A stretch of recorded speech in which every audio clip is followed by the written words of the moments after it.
खुशीर दिन यही अवसर में आज सुवर्णपुर जिलार विभिन्न उन्नयनमूलक प्रकल्पर शुभारंभ और भित्तिप्रस्तर स्थापन अवसर में आज ये सभा कार्यर सभा मंच उपस्थित थी माननीय सांसद श्रीमती संगीता कुमारी सिंहदेव महोदया, माननीय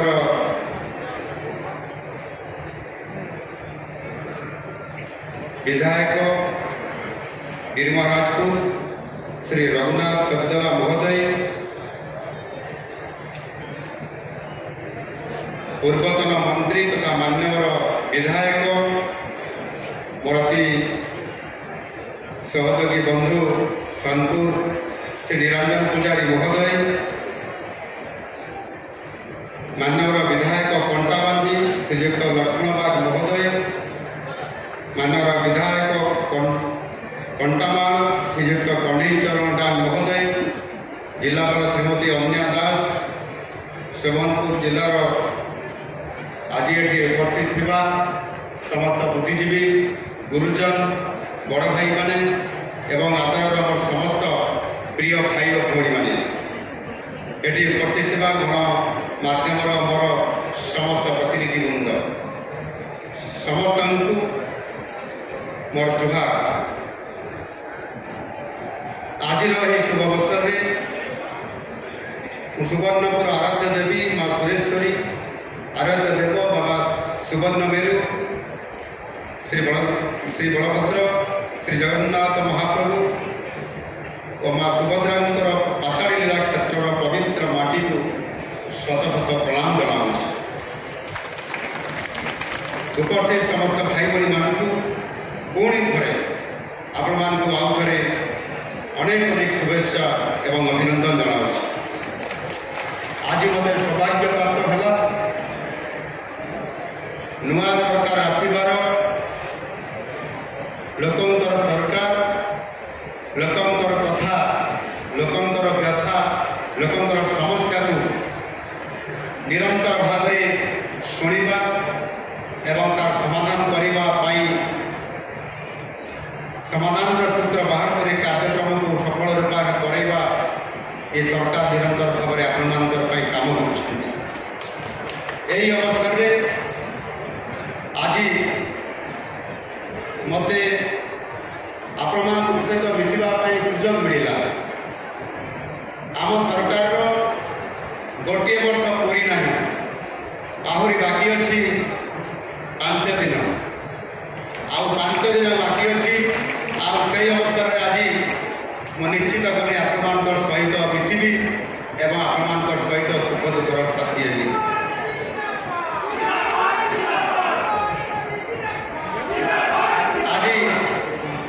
मोर तो इच्छा था आपंकर ये सुवर्णपुर कुड़िया रहा था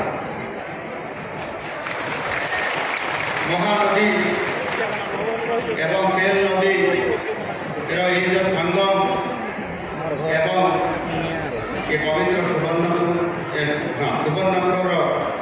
ये पाताड़ी श्रीक्षेत्र आज निश्चित भाव ये पवित्र स्थान में निश्चित भाव में महाप्रभु जगन्नाथर अस्तित्व एवं आशीर्वाद आम समस्त ओडिशार राजनीति और सांस्कृतिक मानचित्र सुवर्णपुर अंचल पुरातन काल एक स्वतंत्र स्थान अधिकार कर। सुवर्णपुर केवल एक जिला नुहे, यह प्राचीन ऐतिह्य धार्मिक भावना आध्यात्मिक चिंताधारा और लोक संस्कृतिर गौरवमय प्रतीक। लोककथा अनुसार सुवर्णपुर कोट समुदाय पहाड़ को महाप्रभु श्री जगन्नाथ गुप्त लीला क्षेत्र व पाताड़ी श्रीक्षेत्र रूपे कहुए। यही जिला के संत कवि भूमभेदर शिक्षा दीक्षा तथा साधना क्षेत्र जो द्वारा रचित महामंत्र प्राणी को आरत दुख अपमृत देखु देखु केवा सबू मो जीवन पछे नरके पड़ी था जगत उद्धार हो गुंजरित होता ये पवित्र माटी ସେବେଠାରୁ ଏହି ମନ୍ତ୍ର ମାନବିକତାର ଶ୍ରେଷ୍ଠ ବିବର୍ତ୍ତନ ସମୟ ସମୟ ଯୁଗେ ଯୁଗେ ଆଜି ପର୍ଯ୍ୟନ୍ତ ରହିଛି। ସନ୍ଥ କବି ଭୀମ ଭାଇଙ୍କ ସମାଧିପୀଠ ରହିଛି ଏହି ଜିଲ୍ଲାର ଖଲିଆପାଲି ଗ୍ରାମରେ। ଭୀମ ଭାଇ ଥିଲେ ଓଡ଼ିଶାର ଏକ ସାମାନ୍ୟ ପ୍ରତିଭା। ଏବେ ତାଙ୍କ ନାମ ଏବଂ ତାଙ୍କ ଉଦ୍ଧୃତ ବାଣୀ ଭାରତର ସଂସଦ ମିଳିତ ଜାତିସଂଘରେ ମଧ୍ୟ ପ୍ରତିଧ୍ୱନିତ ହେଉଛି।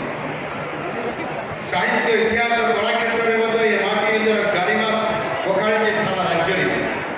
ବିଶିଷ୍ଟ ଶିକ୍ଷାବିତ୍ ସ୍ୱର୍ଗତ କପିଳ ମହାପାତ୍ର, ଲେଖକ ନାଟ୍ୟ ଅଭିନେତା ଅଟଳ ବିହାରୀ ପଣ୍ଡା, ଐତିହାସିକ ସ୍ୱର୍ଗତ ସଦାନନ୍ଦ ଅଗ୍ରୱାଲ, ସାହିତ୍ୟିକ ସ୍ୱର୍ଗତ ଭାଗୀରଥୀ ନେପାଳ, ବିଶିଷ୍ଟ ଚଳଚ୍ଚିତ୍ର ନିର୍ମାତା ସବ୍ୟସାଚୀ ମହାପାତ୍ରଙ୍କ ପରି କାଳଜୟୀ ସ୍ରଷ୍ଟା ଏ ମାଟିରେ ଜନ୍ମ ନେଇ ଜିଲ୍ଲା ଓ ରାଜ୍ୟ ପାଇଁ ଯଶ ଆଣି ଦେଇଛନ୍ତି, କୀର୍ତ୍ତି ଆଣି ଦେଇଛନ୍ତି। ଏହି ଜିଲ୍ଲା ଆଧ୍ୟାତ୍ମିକ ପର୍ଯ୍ୟଟନ ଦୃଷ୍ଟିକୋଣରୁ ଓଡ଼ିଶାରେ ଗୁରୁତ୍ୱପୂର୍ଣ୍ଣ ସ୍ଥାନ ଅଧିକାର କରିଛି। ମହାନଦୀ, ତେଲ ଓ କର୍ପୂର ନଦୀର ତ୍ରିବେଣୀ ସଙ୍ଗମରେ ବିରାଜିତ ହୋଇ ଜିଲ୍ଲାକୁ ଦ୍ୱିତୀୟ ବାରାଣସୀ ବା ପ୍ରୟାଗ କ୍ଷେତ୍ର ବୋଲି ଏ ଅଞ୍ଚଳକୁ କୁହାଯାଏ। ଆଉ ଏହା ହେଉଛି ପ୍ରୟାଗ ପରି ପବିତ୍ର କ୍ଷେତ୍ର।